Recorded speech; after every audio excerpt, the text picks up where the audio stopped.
So if you own a Canon M50, odds are you have this 15 to 45 millimeter kit lens. And if you're looking to get a 10 to 18 millimeter lens for your Canon M50, then there are three possibilities. One, you want to take wide angle landscapes. Two, you want to take wide angle photos in tight spaces indoors. Or three, you are just freaking winging it and you just want to add a lens to your collection. And honestly, either way, I'm here to help you out.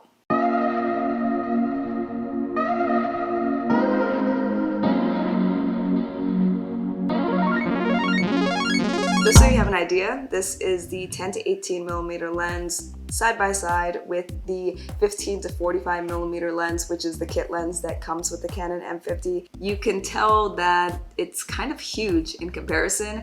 The kit lens is a mirrorless lens, an M lens that's built for the mirrorless camera, and the 10 to 18 millimeter is an EFS lens, which means it's not a mirrorless one and it's not built for a mirrorless camera, so it's still a little bit bulkier.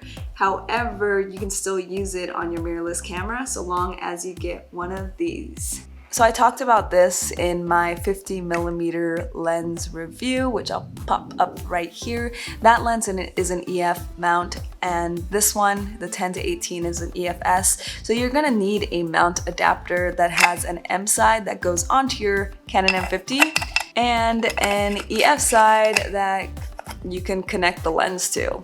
And I got this one renewed, which I think is the way to go. I say that because buying renewed or used is about $50 to $100 cheaper, and this mount doesn't have any glass in it, so when you're buying it used, you don't have to really worry about getting dust stuck in the lens or getting a lens with dust in it. So yeah, buy it used. I got it for about $104, I think it was, or $103, and it's something that you need to use it with a Canon M50. So this lens has a range of 10 millimeters to 18 millimeters, which means it can zoom in and out. It has an f-stop of 4.5 to 5.6, which also means it's not that great for low light situations. But honestly, if you're looking into this lens, then odds are you don't care about the low light situations. The 10 to 18 millimeter lens has an f-stop of 4.5 to 5.6, and the kit lens has an f-stop of 3.5 to 6.3, which actually makes the kit lens a little better for low light situations, because usually if you have a lower f-stop, then you can bring more light in. For those of you who don't know, f-stop is the depth of field. So a lower f-stop, like the lens I'm using right now, can go down to a 2.0, which means when it hits and autofocuses on my hand, everything behind it is super blurry because its depth of field is low at a 2.0, which means it really focuses on things closer to it. So for either of these lenses, if you get all up in there and close, the background's not really going to get super blurry. There might be some blur to it, but not like the one I'm using right now to film this, which is my 22 millimeter lens that drops down to a 2.0 f-stop. I'll pop up a little right there. That's what it looks like. Maybe I'll talk about that eventually if you want me to.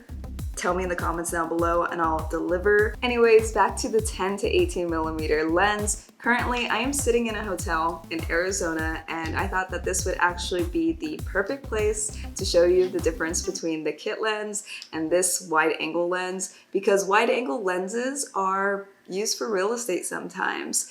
And I thought that that would really give you an idea between the difference between 15 millimeters and 10 millimeters. So I tidied up my hotel a little bit earlier just for you guys, so that way I could take some photos for you to compare.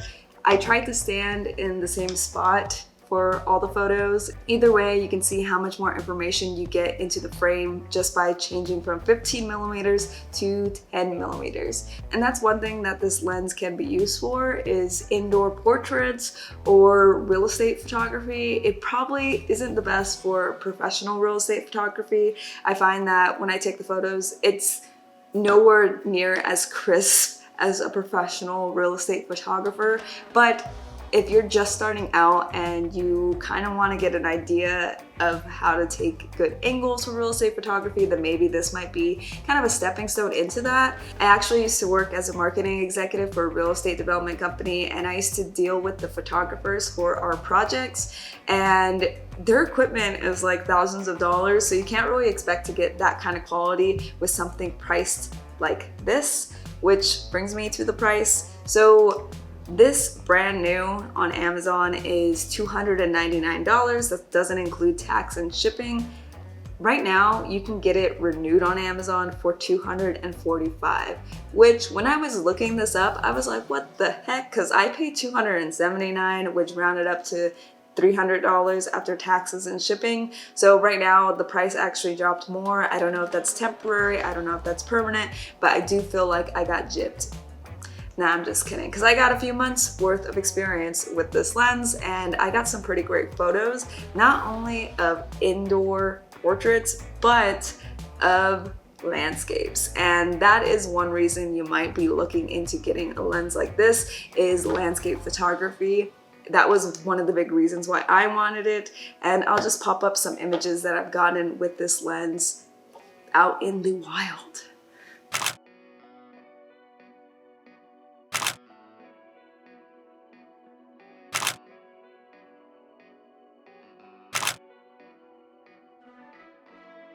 As a new photographer with a Canon M50, I really do enjoy using this lens.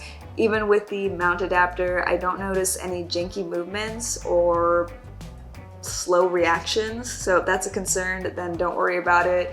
I haven't experienced anything like it. If you are trying to get into real estate photography professionally, this might not be the lens for you. You might want to invest in more professional quality equipment. However, if you're just dabbling with it and want to get a feel for it and just starting out, then this lens could be a great way to start. And if you want to take landscape photos, this will help you get some shots that your kit lens would not be able to get. If you're trying to do low light photography, this lens ain't it. But other than that, that's pretty much all I have to say about it. So I hope that this video helped you make a purchasing decision. If it did, don't forget to give it a thumbs up. And if you like me or my talking or whatever, then don't forget to hit that subscribe button as well. No pressure, but I'm trying to grow, so thought I'd throw that in there. And yeah, if there are any lenses that you are curious about, let me know in the comments below. And until next time, bye.